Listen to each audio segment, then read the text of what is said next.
My name is Jake, welcome to the channel. In today's video, we're going to talk about what the bears say about SCHD. Now, I know, another video on SCHD here on YouTube. Now, to my defense, this is going to be my second video that I've made on SCHD this year. And I was looking back, I didn't make a single video on SCHD in 2023. So I feel pretty good about making a video on SCHD. I know that I'm myself included, I'm a little bit sick and tired of seeing the same thing over and over again, but I think, you know, I'll hopefully add a little bit of a new perspective. And I think it's about time that I touch on SCHD. It's one of my largest holdings. It's one of the ETFs that I recommend for most people to consider when you're investing in a dividend growth strategy. And so it really is a good ETF. But like I said, there's enough content out there about SCHD. But yeah, I try not to oversaturate my channel just on SCHD content. I try to have a little bit more to say than just that. But yeah, anyway, so that's what we're going to talk about in today's video. You probably have noticed, if you're a longtime subscriber of the channel,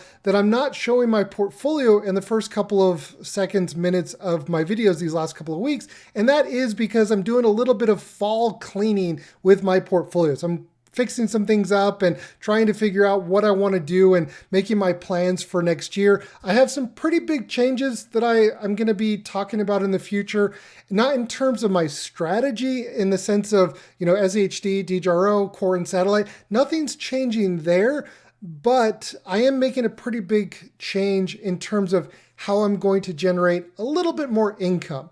And if you are familiar with it, you know if you know.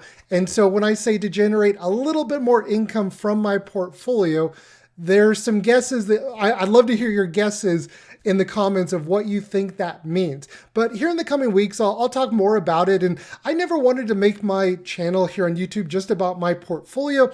In the beginning, it was kind of that process where I was showing, you know, what my portfolio looked like, how I was investing. But over the years, I've tried to shift my content and talk more about, you know, different topics that are interesting to me. And I never really, you know, wanted to focus only on topics that generate a lot of clicks.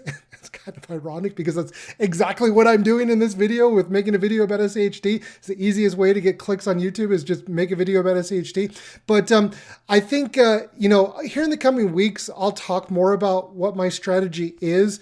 And yeah, so that's a little bit of an update on that front. And a lot of what I talk about, it's actually reflecting on my own experiences when I was trying to figure this whole thing out about trying to retire off of my dividend portfolio. So a lot of the content that I make is really tailored towards my older self. If I could go back in time and watch videos on YouTube, these are generally the type of things that I would have wished that I would have had access to or learned about before I had to make all the mistakes through learning by doing. So that's a little bit about that. But, you know, when I think about investing and when I think about all of the options out there, there's a lot of people just blindly go and invest into something because they saw it online, right? They saw a YouTube video about it. They saw an article about it, like, oh, that's a cool idea. I'm going to go invest into that. And a lot of people, they don't understand what they're actually investing in, and they just kind of hope for the best, like they're kind of rolling the dice.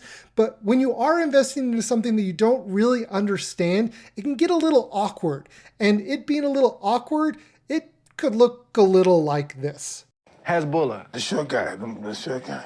Is that a real video when you cradling him? Is it like, Yeah, you know. Did you know he was? There was a baby. There was a baby. And I didn't know, I'm hungry, he's punching me. I don't know, man. That's how I am with children. Yeah. I'm hugging on this guy. You cradling him, kissing him. Yeah, I didn't know if you actually knew him. He's like 26 years old. Yeah. I didn't know if you like playing it up for the camera or if you actually didn't know. No, I did not know.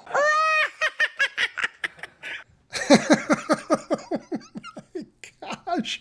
Oh man, I love Hasbulla and I love Mike Tyson. I'm sure that Hasbulla was scared for his ear. Oh man, he was like, no, don't get my ear. Anyways, here, back on track. So let's talk about what the bears don't like about SCHD. So I've read dozens and dozens of articles about SCHD, watched videos and all that good stuff. And after reading different articles, different, viewpoints on SCHD, whether it be here on Seeking Alpha, YouTube, or wherever, there are some people out there that do not like SCHD. And apparently, like top of mind here, this Robert and Sam, they make like an article every month about how why you should sell SCHD. I think that there's a little bit of an alternative motive. I think they just want you to pay them to join their investing group, and they're going to tell you what stocks are better than SCHD. Me personally, I'd much prefer an index fund like SCHD than paying some people on the internet to tell me what the best 10 stocks are to buy, right? So, but to each their own. There are different strategies out there. And as I really want to look at both sides of this.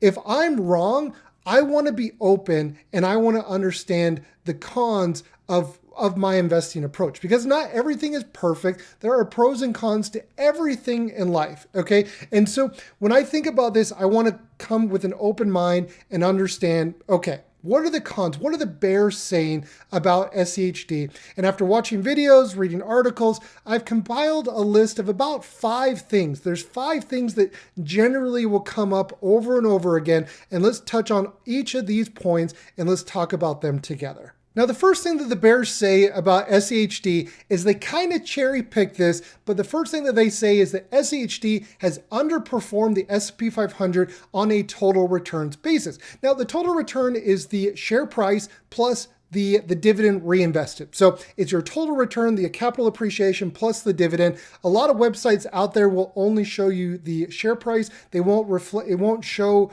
the total return with the dividend. So it's important that you're using a site like Seeking Alpha or others out there that will show you the true picture of the total return. But this is true depending on the time frame that you're looking at. So since 2020, let's go here and let's say since about the middle of end of 2021, the last 3 years.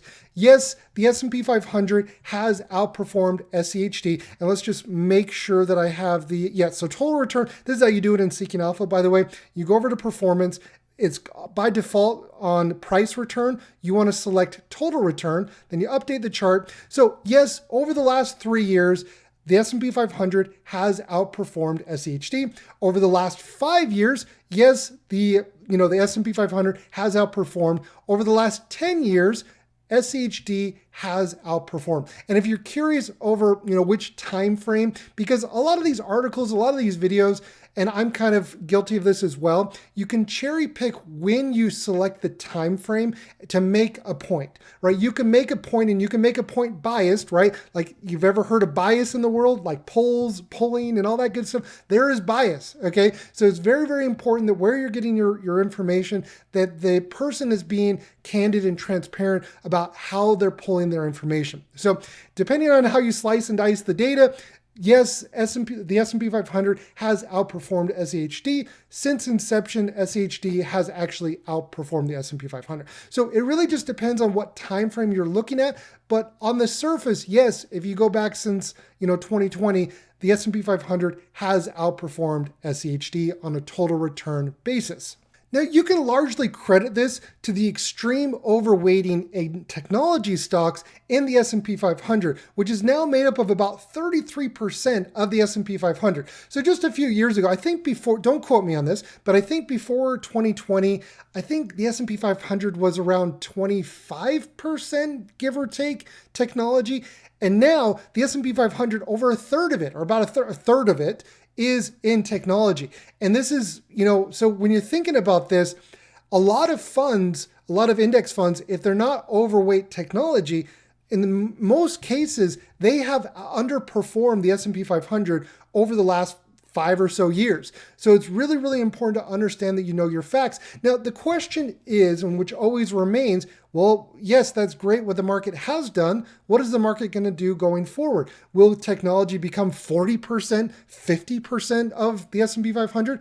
Well, I don't know. I don't know. I believe in the reversion of the mean. If something gets a little bit out of hand, a little bit overbought, it needs to cool off, and there's what's called the reversion to the mean. But that's getting into speculative territory. I don't want to speculate. I just genuinely don't know. If I knew, I wouldn't be making YouTube videos. I'd be on my yacht in the Bahamas. But it is really important that you understand that total returns are very important. But it is also equally as important to understand what type of investor you are. Now, if you're retiring tomorrow and you don't want to stomach the volatility, well, the clear choice is to reduce your risk to the overall market, lower beta, less risk, maybe focus more on an income approach. Now, if you're in your early 20s, 30s, well, yeah, go to town, invest into growth, right? And focus primarily on total returns. It's just really, really important to not paint this with a broad brush and just assume that everyone's in the same situation, because that is what most YouTube videos do. That is what most articles do, is they paint everything with a broad brush.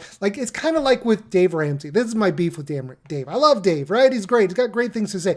When it comes to investing, a lot of things that he says, he's painting everything with a broad brush. So you really have to understand, are you in his target group? Like, are you his demographic of who he's speaking to, or are you not? And it's the same thing when you're reading, content online or watching videos. It's important to understand and ask the question, does this apply to me?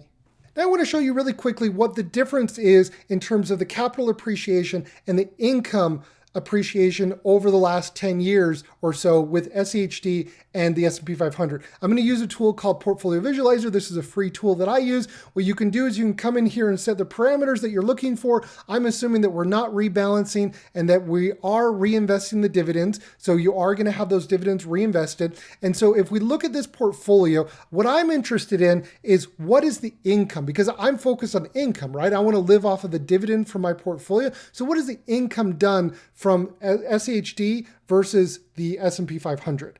So now what I want to show you is the income portion of this. So we saw over 10 years, right, that SCHD has outperformed the S&P 500 on a total return basis. In the short term, the S&P 500 has outperformed, but let's just take a look since 2015. If you would have invested $10,000 in SCHD and $10,000 in the S&P 500 in the beginning of 2015, in your first year, you would have gotten $291 from SCHD, and you would have gotten $206 from the S&P 500. Now, if we fast forward and look at this from the end of last year in 2023, you'll notice having just reinvested the dividend in 2023, your income would have grown to $870. This is with the dividend reinvested, right? This is no new contributions, just the dividend reinvested.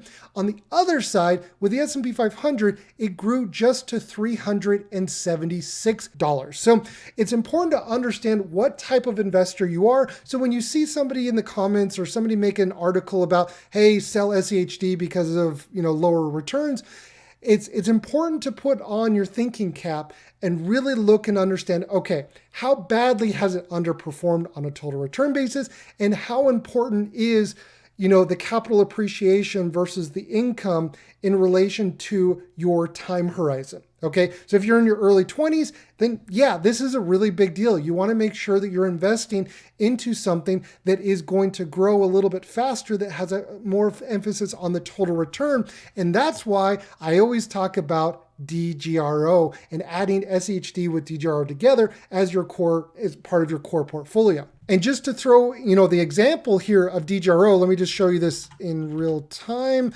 Pull this up. So with DGRO has actually outperformed the S&P 500 and SCHD on a total return basis over the last 10 years. Over the last 5 years, it has underperformed. Over the last 3 years, you can see that it has outperformed, at least SCHD, right? So it's been in line with the S&P 500.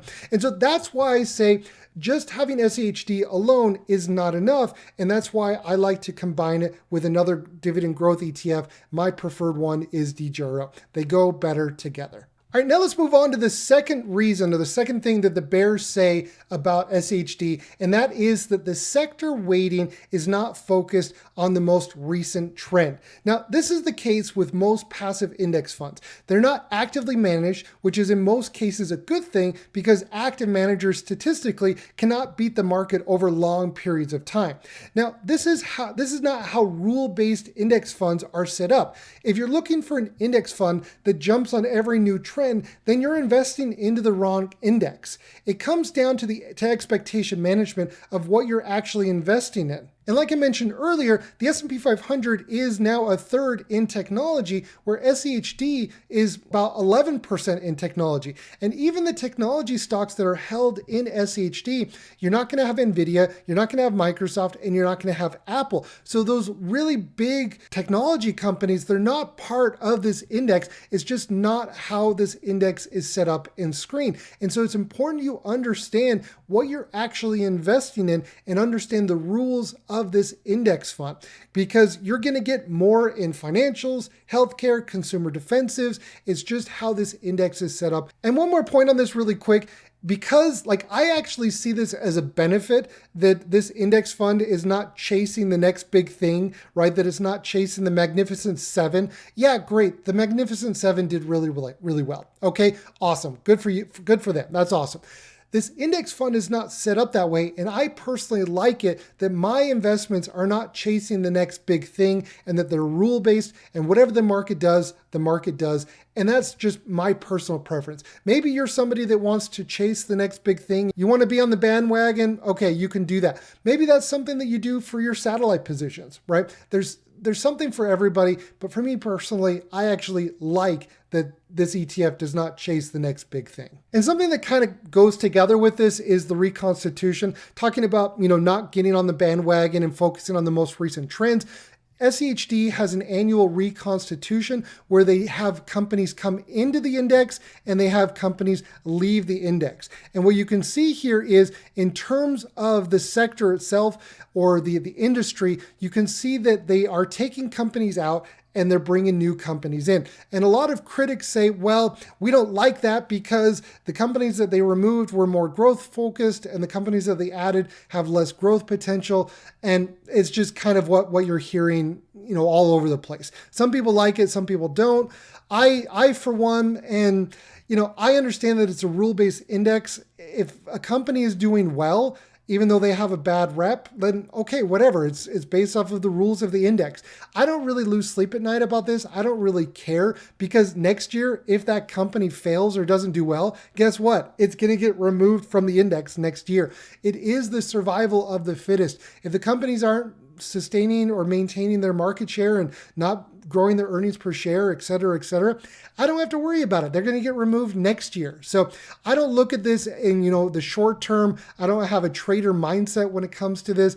And so it is important to understand that a lot of people that a lot of the bears that talk bad about SCHD, a lot of it is centered around the reconstitution, at least this last year. The year before, I don't think there was I didn't see as many negative comments and videos about it.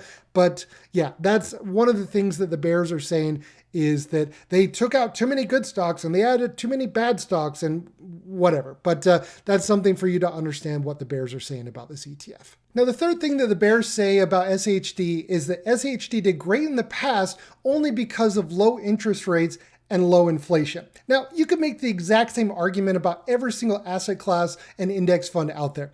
SCHD did great in the past because it tracks a rule-based index that focuses on real businesses that grew their earnings per share and rewarded shareholders like you and me with a growing dividend. So whenever I read a comment about this, that an ETF only did well because of low interest rates and low inflation, I always take that with a big grain of salt and just kind of think, okay, all right, calm down. And the fourth thing that the bears say is that SCHD is a dividend index that doesn't hold enough non-paying dividend stocks. Now, I'm going to let that sink in for a second, and you can kind of do your own math here and kind of see how truly ridiculous that statement is. It's pretty ridiculous. People like to claim about anything. If there's something to complain about, I'm sure that someone out there will find a way to complain about it. It's just... It just makes me shake my head. Really, I've actually read articles where they complain about dividend a dividend index like SCHD not having enough non-paying dividend stocks in it. Sounds crazy, but I've seen crazier, but that is a thing. It is ridiculous. You get these ridiculous comments like this from people who are only thinking about investing as binary and without nuance. And the last thing that the bears say about SCHD is that the dividend yield from SCHD is not high enough compared to other options like treasuries or CDs.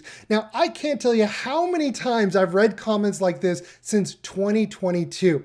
In 2021, 2020, everybody's like, yeah, invest into SCHD. And then once interest rates started going up, everybody was saying, but Jake, why would you invest into SCHD when you can invest into an I bond that pays 9%? Or why would you ever invest into SCHD when you can invest into a treasury, right? I got so many of those comments. Like, what's an I bond yielding today? And let's come back and check in here in a year and see what I bonds are yielding, a year from now or 5 years from now.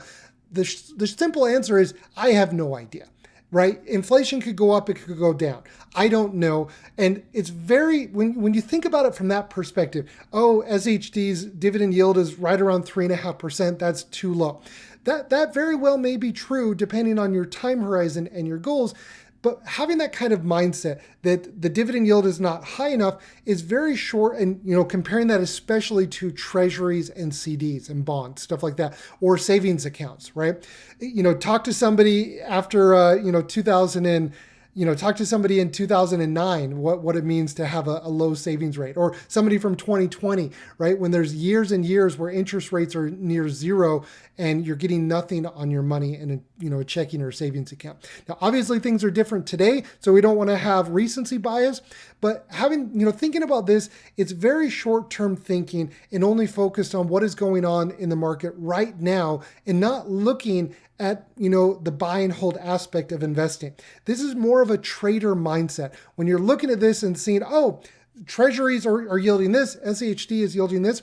If you're retired and you're in wealth preservation phase of life, then yeah, that is a very, very valid comment. If you're in your early 20s, you're thinking about this all wrong. Because you should be thinking about, as this is an opportunity to build your wealth, to build your portfolio, to invest in the greatest wealth building vehicle known to mankind, the stock market. The only profile that this could make sense is for somebody that's already retired and looking for a low risk, high yield with minimal upside or downside. So these are the most common things that I hear bears say about SCHD, and there's really nothing out there from what I've heard that would completely deter me from investing into SCHD. Now, if I were later in life and I had, a shorter term time horizon, yes, I probably would diversify more into other areas, right? If I could invest into a treasury, a short-term treasury, and get a 5 or 4.5% yield risk-free, of course I would allocate money to that, of course.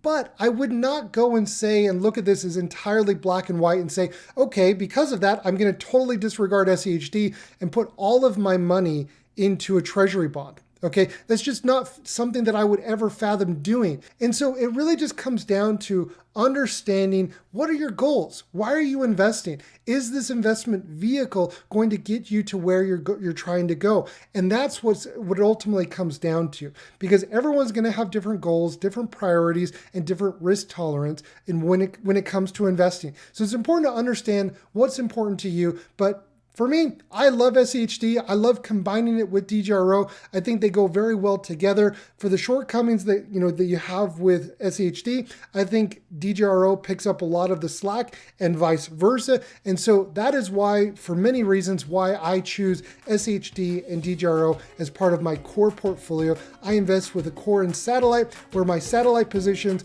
they're there to help boost either my growth if I'm looking for growth, or more income if I'm looking for more income, depending on your investment time horizon. So with that, thank you so much for watching, everybody. I hope the video was helpful, and I'll see everybody in next week's video.